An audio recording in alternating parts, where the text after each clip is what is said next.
Christian Perron, dans une seconde. Très T'as bien fait de venir aujourd'hui. Le professeur Christian Perron est sur CNews et vous ne le verrez nulle part ailleurs. Il n'a pas le droit de parler dans les médias, bien évidemment. Donc, comme il n'a pas le droit de parler dans les médias, évidemment, nous, ça nous intéresse de l'écouter. C'est toujours intéressant de voir des gens qui sont censurés. Les 33 questions auxquelles ils n'ont toujours pas répondu, il n'est pas n'importe qui, monsieur Perron. Il a été pendant 26 ans chef du service des maladies infectieuses de l'hôpital de Garches. C'est un peu une crédibilité, en tout cas à mes yeux. Donc s'il dit des choses différentes sur le Covid, j'ai envie de l'entendre. Il est ex-professeur d'université, il est médecin et spécialiste des virus. Mais pour le moment, c'est Audrey Berthaud.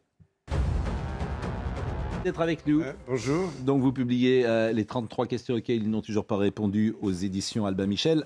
D'abord vous recevoir n'est pas adhérer à tout ce que vous dites, je le précise. Oui, tout à fait. J'ai des questions qui fâchent. Mais... Elles vont arriver. Mais tout d'abord, le Conseil de l'Ordre des médecins, alors vous a complètement blanchi. Je voudrais vous remercier parce qu'en tant que journaliste, vous êtes un des rares à accepter qu'il y ait une voix un peu dissidente. Vous êtes gentil. Je vous dis bravo, merci. Pour le Conseil de l'Ordre, effectivement, la conclusion du Conseil de l'Ordre, c'est de dire peut-être une des rares personnes en France à avoir la compétence pour juger de ce qui se passait et que vu mon CV, vu mon expérience nationale, internationale, j'avais non seulement le droit d'avoir une voix un peu dissidente par rapport à ce que disait le gouvernement, mais j'en avais l'obligation, c'est écrit en toutes lettres. Donc c'est énorme. Et dans le verdict, c'est aussi écrit que les médecins, et en particulier les professeurs d'université, c'est inscrit dans la Constitution, ont une liberté de parole. Voilà, bon, donc vous êtes blanchi de tout. Alors, on va commencer par la question qui fâche, immédiatement. C'est l'hydroxychloroquine. Oui. Bon. Voilà ce que vous écrivez. Depuis l'interdiction pure et simple d'utilisation de la molécule par les médecins de ville décrétée par le ministre de la Santé sur la base d'une étude frauduleuse, publiée dans le journal médical international The Lancet, excite l'hydroxychloroquine. On ne l'administre pas, on n'en parle pas non plus. Seul Didier Raoult m'a accompagné pour continuer un temps à intervenir sur les plateaux de télévision, dire « ma potion, c'est pas du bidon ». En revanche, depuis que l'hystérie collective dans laquelle le traitement avait plongé la population entière est retombée, tout le monde était devenu spécialiste de la question. De nombreuses études ont été faites sur l'hydroxychloroquine. Je n'ai jamais eu l'ombre d'un doute sur le fait que le traitement fonctionne, écrivez-vous. Pas plus qu'il y a 3 ans qu'aujourd'hui. C'est vraiment la question qui fâche. Il n'y a pas une personne qui dit ce que vous dites que je reçois sur ce plateau. C'est que Robert Sebag, que vous connaissez, qui est à la Salpêtrière, en qui j'ai une confiance absolue, qui est un virologue, en tout cas un épidémiologiste comme vous, il m'a dit mais ça ne marche pas. Si ça marchait, on ferait ce traitement. Pourquoi dites-vous que l'hydroxychloroquine marche? Parce que c'est publié, il y a des méta-analyses internationales qui le prouvent de façon formelle, et je suis désolé, et c'était partie aussi de ma procédure au Conseil de l'Ordre. Il y avait un jeune médecin qui avait participé à soi-disant une méta-analyse pour dire que ça ne marchait pas, et moi j'ai pu publier dans un journal international aussi reconnu qu'ils avaient choisi les études pour dire que ça ne marchait pas, ils n'avaient pas pris en compte tout ce qui est publié. Donc il suffit de comparer les pays qui ont utilisé l'hydroxychloroquine et les pays qui ne l'ont pas utilisé. Mais quel est l'intérêt? Alors pourquoi on ne l'utiliserait pas? Pourquoi le monde entier Pourquoi le monde entier n'est pas d'accord? Parce que si jamais on avait reconnu que l'hydroxychloroquine marchait, l'industrie pharmaceutique n'aurait jamais eu l'autorisation, même transitoire, d'utiliser le vaccin, parce que s'il y a un traitement efficace, on ne peut pas commercialiser un vaccin, c'est dans la loi. Moi, je suis ennuyé quand je vous reçois, oui. Parce que vous dites ça, et il se trouve qu'Olivier Véran, j'ai renoué le contact avec lui. Il était hier, il est venu ici, Olivier Véran, il était chez Laurence Ferrari, c'est la première fois que je lui parlais, depuis bien longtemps, et s'il m'entend, il doit considérer que ce que vous dites est criminel. Non. Puisque vous dites aux gens de prendre un médicament qui ne marche pas. Mais il marche. Oui, mais vous êtes le seul. Il n'y a plus aucun doute scientifique dans le monde. C'est simplement des experts qui sont... Personne ne l'a utilisé. Mais pourquoi Robert Sebag, comme la Salpêtrière, pourquoi tous ceux que je connaisse disent le contraire? C'est l'influence des lobbies, je suis désolé. Non, vous ne pouvez pas accuser, dire aujourd'hui monsieur. que l'hydroxychloroquine ne marche pas. Je suis désolé. Au Vietnam, en Inde, partout, c'était utilisé de façon massive. Ouais. Ça a marché en Afrique, partout. Et il n'y a plus aucun... Quand on regarde les méta-analyses qu'on peut trouver sur Internet. Il y a toutes les études publiées sur le sujet. Bon, après, je précise que c'est votre pensée, que on va pas débattre là-dessus. Non, mais en plus, on peut pas. Moi, je peux pas vous apporter des événements. Je suis dans l'incapacité de vous apporter la contradiction, sauf à citer tous ceux qui ne sont pas d'accord avec vous et qui sont majoritaires. Ils ne sont pas majoritaires. C'est une minorité de gens sous influence qui manipulent. Mais pourquoi vous disqualifiez vos adversaires comme Philippe ça Guibert. Regardez par exemple les États-Unis. Le président Trump lui-même avait parlé de l'hydrochloroquine. Et personne n'a fini par utiliser l'hydrochloroquine aux États-Unis parce qu'ils considéraient que ça ne marchait pas. Donc vous ne pouvez pas accuser ceux qui ne pensent pas comme vous d'être victimes des lobbies, d'être sous influence. Sinon, il n'y a pas de discussion. Mais c'est possible d'un complot. Au Brésil, c'était très compliqué. Là, vous frôlez le complotisme. Je veux quand même réagir sur les États-Unis. Il y a quand même eu des États qui ont encouragé le traitement, qui ont eu des super résultats dans le contrôle de l'épidémie et la mortalité, et effectivement des États américains. Et Trump n'a pas été très bon parce qu'il n'a pas canalisé tout ça. Il y a des États américains qui ont refusé l'hydroxychloroquine, ça a été la catastrophe. Voilà, maintenant... Pardon, mais là monsieur ne frôle pas le complotisme, il est à fond dans le complotisme, puisque l'explication qu'il donne, c'est le lobby des pharmaceutiques qui n'a pas voulu un produit qui coûte rien et qui pouvait marcher, simplement pour pouvoir vendre leur daube. En gros, c'est ça quand même. Enfin, on est au tréfonds dans l'épure même du complotisme. J'assume totalement. Voilà. Non, mais bon, c'est... écoutez, c'est exactement ce que vous dites, monsieur. J'assume totalement, donc je suis complotiste. Donc on est bien d'accord, c'est la théorie complotiste. J'aimerais avec vous un débat contradictoire. Non, mais moi, monsieur... Mais moi, je peux pas, on peut pas vous apporter. Moi, si vous n'aviez pas le CV que vous avez, je vous écoute pas. D'accord. Mais comme vous avez le CV que vous avez, je vous écoute. Je vous rappelle que la science, c'est aussi d'accepter la contradiction, sinon il n'y a pas de science. D'accord. Et que moi, ça fait quand même des mois et des mois que je réclame un débat contradictoire, preuve à l'appui avec des scientifiques. Bon. Ils l'ont toujours refusé. Deuxième chose. Oui, parce qu'ils vous prennent. Bon, deuxième chose. Deuxième chose. Les vaccins. Oui. Est-ce que, selon vous, le vaccin, on comprend qu'il ne freine pas la transmission, mais en revanche, le vaccin a limité les formes graves. C'est l'inverse. Quoi, c'est l'inverse ? Parce que je l'avais montré déjà quand j'étais venu sur CNews l'année dernière, que les personnes qui sont vaccinées ont plus de chances de mourir quand ils sont exposés au virus. C'est des données de santé publique. Alors là aussi, pardonnez-moi, ce que vous dites est soumis, effectivement, c'est votre parole. Non, c'est pas ma parole, c'est des données scientifiques et des données de pays comme Santé publique Angleterre. Il y a des tas de données dans le monde qui prouvent ce que je dis. Donc je suis très serein. Moi, je ne veux pas rentrer dans les polémiques. Je suis serein. Moi, je regarde. Donc vous pensez que ce vaccin, précisément, est contre-productif, et non seulement contre-productif, mais qu'il est pire pour ceux qui... Tout à fait. Alors là encore, le modérateur que je suis ne peut pas, sur un plateau de télévision, laisser dire ce que vous dites sans rappeler que les autorités, le ministre de la Santé, la politique publique en France dit l'exact contraire, et qu'on peut juger ce que vous dites comme... oui, je ne sais pas si le mot criminel est adapté, mais en tout cas extrêmement dangereux. Il suffit de regarder ce qui s'est passé en Asie. Au Vietnam, pendant la première année, il y avait quelques dizaines de morts. Le Vietnam, c'est plusieurs dizaines de millions d'habitants. Et ils ne vaccinaient pas, ils utilisaient l'hydroxychloroquine, des traitements comme l'artémisia. Énorme succès pour le Vietnam. D'un seul coup, j'ai reçu un message à l'époque d'un médecin vietnamien qui me dit je suis très inquiet, il y a un ministre qui revient du Forum économique mondial, il va imposer la vaccination. Ils ont imposé la vaccination au Vietnam en juillet 2021. Moi, j'ai un ami français qui vivait à Saïgon et il m'a dit c'est horrible, depuis qu'ils ont lancé la vaccination, il y a 2 à 3 000 morts à Saïgon, il y a une gigantesque pic d'épidémie, il y a eu des morts. Même chose en Inde. En Inde, ça se passait très bien, ils donnaient de l'hydroxychloroquine à la population. Il y a 3 États indiens, seulement 3, parce que l'Inde c'est très grand, qui sous l'influence ont interdit l'ivermectine, qui était le traitement encore meilleur que l'hydroxychloroquine, et qui ont vacciné de façon massive. D'un seul coup, l'épidémie est partie, il y a eu des morts. Heureusement, le gouvernement indien a freiné. Et donc, l'Inde, c'est 1,4 milliard d'individus depuis qu'ils ont arrêté la vaccination. Question de Philippe Guibert. Pourquoi vous il n'y a plus de morts en Inde. Et l'Inde, ce n'est pas un petit pays, c'est pas Monaco, c'est 1,4 milliard d'individus. Donc, on a la preuve absolue dans le monde. Question de Philippe Guibert. Vous prenez toujours des exemples qu'on ne connaît pas, le Vietnam et l'Inde. C'est public. Et je constate que tous les pays européens et occidentaux ont fait exactement, pas simplement la France, ont fait exactement le contraire de ce que vous dites.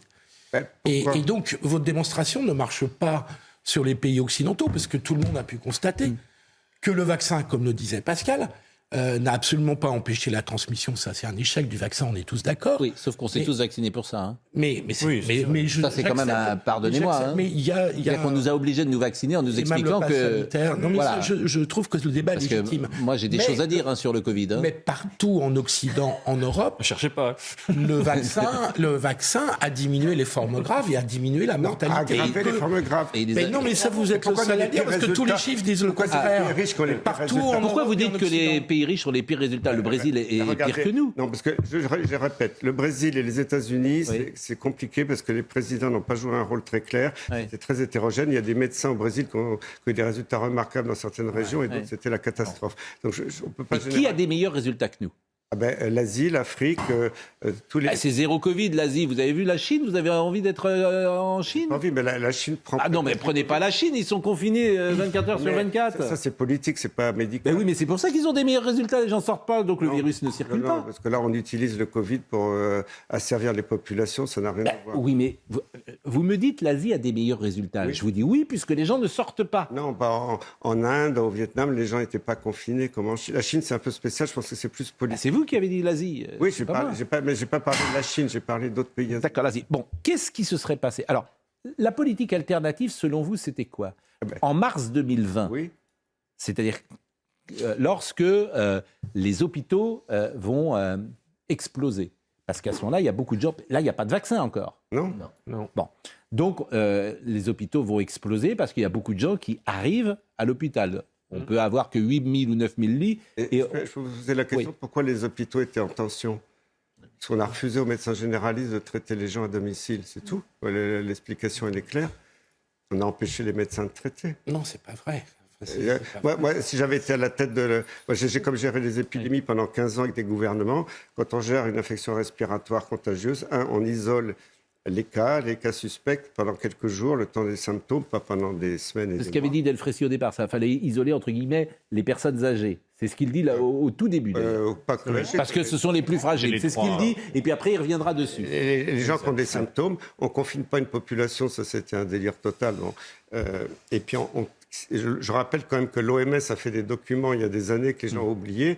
Quand il y a une crise sanitaire, si un médicament qui est possiblement actif et qui n'est pas néfaste, il faut l'utiliser, l'évaluer. Ce n'est pas le moment de faire de Si on avait, à partir du 15 février 2020, prescrit à tous ceux qui étaient malades l'hydroxychloroquine ou l'ivermectine, on passait comme ça, tranquillement, sans les confinements et sans rien. Décès, bien sûr. Et on n'aurait pas eu les 100 000 morts qu'on a eu. Ça, c'est votre analyse. C'est évident. En plus, il ne faut pas oublier que tous les morts attribués au Covid ne sont pas tous morts du Covid, parce que malheureusement, cet test PCR qui était fait pour... il y a eu beaucoup de faux positifs, parce qu'ils ont été amplifiés un nombre de fois qui n'est pas scientifique. Il y a eu des faux négatifs. On a fait une épidémie de tests positifs, ce n'était pas des gens qui avaient des symptômes. Et quelqu'un qui est arrivé à l'hôpital pour mourir d'un cancer, d'un problème cardiaque, si le test par hasard était positif, il mourrait du Covid. Donc les chiffres ont été gonflés artificiellement. Ça a été repris, rappelez-vous, par le rapport de la TDH qui avait dit en réalité, l'hôpital a toujours confondu les morts du Covid. Mais professeur, moi j'ai beaucoup de respect pour votre itinéraire. Je suis d'accord maintenant qu'on tire enseignement de certains moments de la gestion de la crise sanitaire, qu'on peut se sortir d'une doxa, que le dissensus scientifique est quelque chose de très positif. Mais là où je n'arrive pas à vous suivre, c'est que vous êtes très isolé et quasiment le seul à dire qu'un traitement qui n'a pas fait son efficacité... Et vous nous répondez oui, alors que tout va vers le non. C'est là où il y a une rupture, si vous voulez. C'est qui tout? Et ça me rend malheureux par rapport à vous, parce que vous mettez dans une situation intenable. Et tout, c'est une poignée d'influenceurs, c'est pas tout. Regardez la science. Prenez le temps d'aller regarder. Bon, vous n'êtes pas le seul à regarder la science. Troisième chose. Bon, moi, ce qui m'intéresse, c'est vous donner la parole. Oui, voilà. Et de vous apporter la contradiction. Mais c'est pas une contradiction qui est étayée par des arguments que je peux avoir, par des visions, puisque je connais rien. Mais j'entends d'autres voix. Bon. Effet secondaire, maintenant. Ça, c'est la troisième chose. Alors, effet secondaire, là, je suis pas médecin, mais j'entends. Je vois bien qu'il se passe quelque chose, quand même. Je suis pas aveugle, je suis pas sourd. Je vois bien qu'il y a des gens qui me disent, alors avec le Covid aussi d'ailleurs, hein, parce qu'il y a aussi des effets secondaires du Covid, hein, même des gens. Mais il se passe quelque chose avec ce vaccin. C'est quoi votre analyse? Ouais, l'analyse, c'est déjà de voir, et ça c'est des bases de données nationales, internationales, que depuis 30 ans, sur tous les vaccins confondus, il y avait un bruit de fond, d'effets secondaires graves, il y a toujours eu un petit peu. Et là, d'un seul coup, il y a un pic gigantesque sur un seul vaccin. On dit, oh ben non, c'est une coïncidence, tous ces cas, les gens qui font des infarctus, des embolies pulmonaires, des cancers, des tas de choses dramatiques ou des myocardites après l'inoculation de ces vaccins. C'est une coïncidence temporelle. Je veux bien, si c'était de temps en temps, ça peut être une coïncidence temporelle. D'ailleurs, j'ai toujours plaidé là-dessus quand on attaque. Parce que j'ai jamais été anti-vax. J'étais vice-président à l'OMS pour les vaccins pour l'Europe. J'ai toujours défendu la vaccination. Et quelquefois, des gens accusaient à tort les vaccins, c'était des coïncidences temporelles. Je suis parfaitement en face. Mais là, quand on a un pic énorme par rapport à un bruit de fond... Oui, mais c'est normal qu'on ait un pic énorme. Pourquoi ? Parce qu'il y a des milliards... En tout cas, des centaines de millions de gens qui ont été vaccinés. Il n'y a pas des milliards de gens vaccinés pour tous les autres vaccins en même temps ? Ben non. Ben si. Là, combien de gens ont été vaccinés dans le Covid dans le monde ? Est-ce qu'on connaît le chiffre ? Je ne sais pas le chiffre exact, mais effectivement, il y a des milliards de gens... Mais il y a plus de gens qui sont vaccinés du Covid que de gens qui sont vaccinés de la grippe. Non, mais je pense, parce qu'en France, par exemple, depuis que je suis né, c'est le seul vaccin qui a été 80, je sais pas combien, 80% des gens sont vaccinés en France. Donc c'est normal qu'il y ait plus d'effets secondaires. Parce que le pic est absolument énorme. Il y a des milliards de gens injectés par les vaccins classiques. Oui, mais des milliards. Mais non, c'est pas la regardez ici, tout le monde est vacciné. Personne n'a un effet secondaire ici. Personne. En fait, je connais pas de gens. Moi, j'entends. Oui. Je les fais témoigner. Mais convenez. Ce qui est rapporté par même l'Agence française du médicament, la NSM, de regarder tous les effets secondaires. Il suffit de regarder. Mais est-ce qu'on a des chiffres là-dessus ? C'est ça qui m'ennuie. Oui, mais alors, combien d'effets secondaires en pourcentage sur le vaccin Covid ? Est-ce qu'on l'a ? Alors, c'est une minorité, je n'ai pas le chiffre exact. Je suis d'accord que beaucoup de gens... Oui, mais regardez ce qui se passe actuellement en Europe, aux États-Unis, dans le monde, c'est qu'on est en train d'observer, depuis le lancement de la campagne vaccinale, 20% d'augmentation de la mortalité dans tous les pays, dans des tranches d'âge de 20 à 50 ans.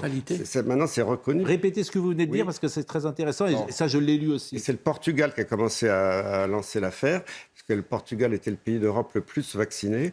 On observe maintenant, depuis le lancement des campagnes vaccinales, 20% d'augmentation de mortalité dans les tranches d'âge 20 à 50 ans. Et le gouvernement portugais était interrogé par des politiciens portugais, des journalistes, des médecins. Ils ont dit « Ah bah oui, on ne sait pas trop la cause ». Il y a la même chose qui a été rapportée par le CDC d'Atlanta aux États-Unis. Donc c'est en train d'émerger dans beaucoup de pays. Bon. Alors après, on peut me raconter ce qu'on veut. Moi, je regarde les chiffres, c'est tout. Bon. Et ce Covid-19, sur le fond, qui paraît plus résistant. Est-ce que vous avez un avis ? Puisque moi, je me souviens avoir reçu ici le professeur Montagnier qui imaginait qu'il était fabriqué, c'était avant son décès, bien évidemment, il était venu sur ce plateau, il imaginait que ce soit quelque chose d'artificiel. Il avait même parlé de traces, je ne sais pas si c'est le mot qui convient, mais de traces archivées dans la composition de ce Covid-19. Est-ce que vous êtes surpris par ce Covid-19 qui lui-même déclenche parfois des symptômes étranges et même ce qu'on appelle des Covid longs, des gens incroyablement fatigués, etc., qui perturbent l'organisme d'une manière comme on a rarement vu. Je crois qu'il n'y a plus beaucoup de virologistes au monde sérieux. Un virus le fait. Qui disent que le virus est naturel. Et c'est évident qu'il a été manipulé. Je rappelle les brevets de l'Institut Pasteur, les brevets de Chapel Hill en Caroline du Nord aux États-Unis. Et quel est le rapport entre les brevets ? Je ne comprends pas. Parce qu'on a le virus a été manipulé. On a modifié, mais c'est officiel, hein. Il y a des brevets à l'Institut Pasteur, des brevets à Chapel Hill. Ils ont modifié le virus du SRAS de la Chine, le virus qui est de la chauve-souris initiale. Oui. Bon, l'Institut Pasteur a reconnu, ils ont dit oui, on a fait ça pour développer des nouveaux vaccins contre le sida. Oui, mais le Covid-19, par exemple. Oui, parce que le Covid-19 a été breveté à l'Institut Pasteur comme le SARS-CoV-2 en 2015. Il y a eu des brevets à Chapel Hill et aux... Là, pardonnez-moi, là vous me je suis un peu perdu. C'est-à-dire qu'il était à Pasteur, le Covid-19, en 2015 ? Ils ont modifié, à fin de recherche, de rechercher des nouveaux vaccins, un virus animal qui venait de la chauve-souris, qui était le virus du SRAS chinois, je ne sais plus quelle année, pour le transformer dans ce virus actuel. De toute façon, maintenant, c'est une notoriété publique. Oui, mais à chaque fois, vous dites que c'est une notoriété publique. Vous êtes seul à dire... disséminé volontairement ? Ça, je ne pourrais pas dire ça.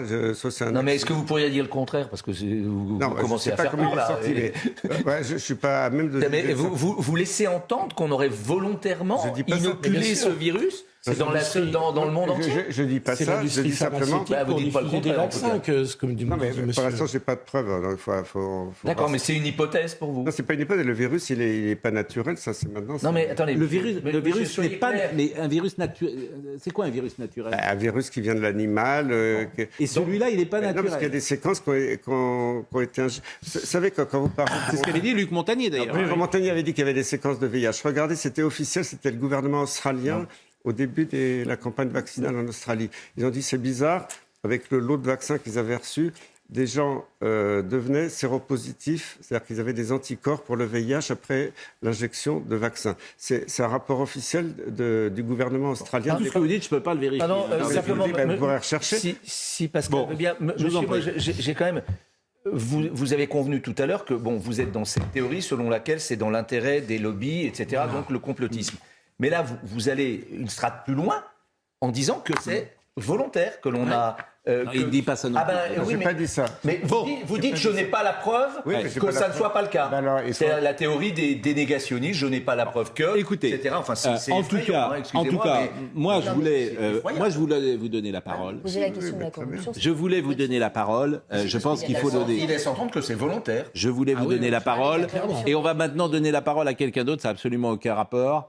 C'est vendredi.